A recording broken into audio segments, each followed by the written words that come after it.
আলাইকুম সম্মানিত অনুসন্ধান লাইভ চ্যানেলের ভাইরা, আপনাদের সকলকে জানাই আন্তরিক শুভেচ্ছা ও অভিনন্দন। সম্মানিত অনুসন্ধান লাইভ চ্যানেলের ভাইরা, সম্মানিত ইউটিউবার ভাইরা, আমি আপনাদের সকলকে অভিনন্দন জানাই। আজকে জানেন ডুবুজুরি গ্রাম, বানেশ চিংড়িপাড়া গ্রাম। আজকে এই গ্রামে দেখেন আপনি কৃষকরা বন্য হাতির অত্যাচারে কত কষ্ট করতেছে। দেখেন আপনারা, হার্টিং এর জন্য একটা দুইটা প্যানেল লাগাইছে, কি কষ্ট করতেছে। সম্মানিত ইউটিউব চ্যানেলের বাইরা, আপনারা জানেন অনুসন্ধান লাইট সবসময় সত্য তথ্য সংগ্রহ করে। সত্য তথ্য সংগ্রহ করার লক্ষ্য এটা। এই যে দেখেন, বোরোর আবাদ ফেরানোর জন্য এলাকার কৃষকরা কত হাড়ভাঙা পরিশ্রম করতেছে। আপনারা দেখেন এই জায়গায়, এই এলাকার মানুষ, ডুবুজুরি গ্রামের মানুষ এই এলাকায় বৈশা রাত্রে হাতি দৌড়ানোর জন্য অনেক কৌশল করে।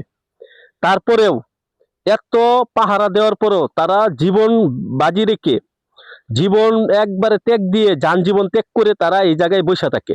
আত্মীয় স্বজন, পরিবার, সন্তান সবকিছু বাড়িতে রাখিয়া তারা এই জায়গায় বসে থাকে একলা।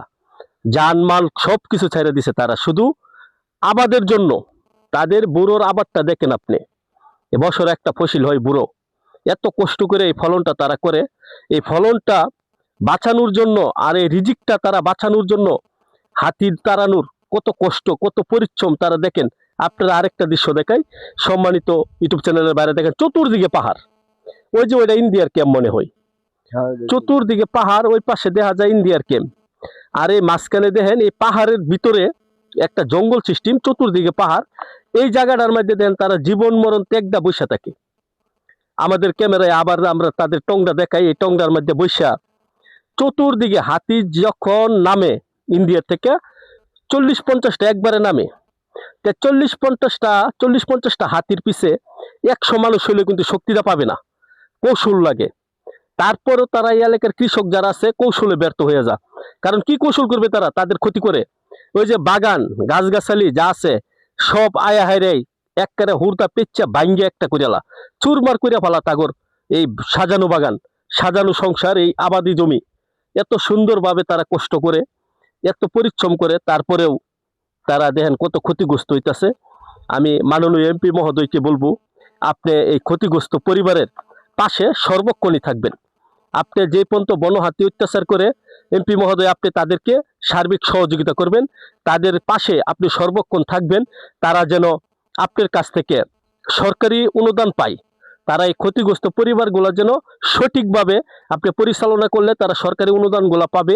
আজকে কি কষ্ট করে এই জায়গাটা, আজকে আমার কাকা বলবে, কাকার কাছ থেকে আপনারা শুনেন। কাকা এনে থাকে, যেহেতু রাত্রে সবকিছু ত্যাগ দিয়ে এনে থাকে, তো কাকাই বলবে কি টর্চারিং নির্যাতন তাদের সহ্য করতে হয়।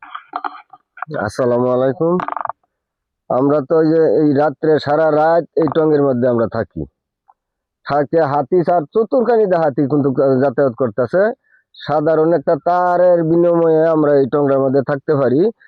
কোনো সময় আপনার এই তার ছিঁড়িয়াও আয়া আমরা ধরতে চায়, ধান খায়, অনেক কিছু টর্চারিং হেরা করে আয়া। আমরা তো তাদের সাথে কুলাইতে পারি না। একটা জানোয়ার হইলেও আমরা 50 জন্য তাদের সামনে কোনো কিচ্ছু না। আমরা যেভাবে অনুদান পাই, আমরা এমপি সাহেবের কাছে আমরা এই আবেদনই করি যে আমরা এই ফসলটা যে আর কি ভালো করে নিতে পারি, হাতির অত্যাচার থেকে আমরা বাঁচান। সম্মানিত ইউটিউব চ্যানেলের ভাইয়েরা, কাকার কষ্টের কথাটা আপনারা শুনলেন। তারা এই নিয়ে যে কতটি কৃষক আছে, তারা সকলেই মনে হয় কষ্ট করে, সকলেই মনে হয়। আমরা এই বন্ধাটার মধ্যে মনে করুন যে 50-60 জন কৃষক আছি, সকলে এই সারা রাত তারা এই বুড়ো ধানের এই সন্তানাদি পালার জন্য একটা বড় আবাদ করছে। আজকে সন্তানাদির মুখের দিকে তাকিয়ে তারা কষ্ট করিয়া, সকল কৃষকরা বউ পোলাপান বাড়িতে রাখিয়া এই জঙ্গলের মধ্যে আসিয়া এই ফলন বাঁচানোর জন্য তারা সারা রাত জাগনা থাকে কষ্ট করে। তারপরেও তারা হাতির নির্যাতন থেকে সরে যেতে পারে না। হাতি করে টর্চারিং, হাতি তাদেরকে করে অত্যাচার। আপনারা জানেন না, তারা অনেক ঝুঁকিপূর্ণ জীবন নিয়ে তারা বর্তমানে একটা ফলনের জন্য কষ্ট করতেছে।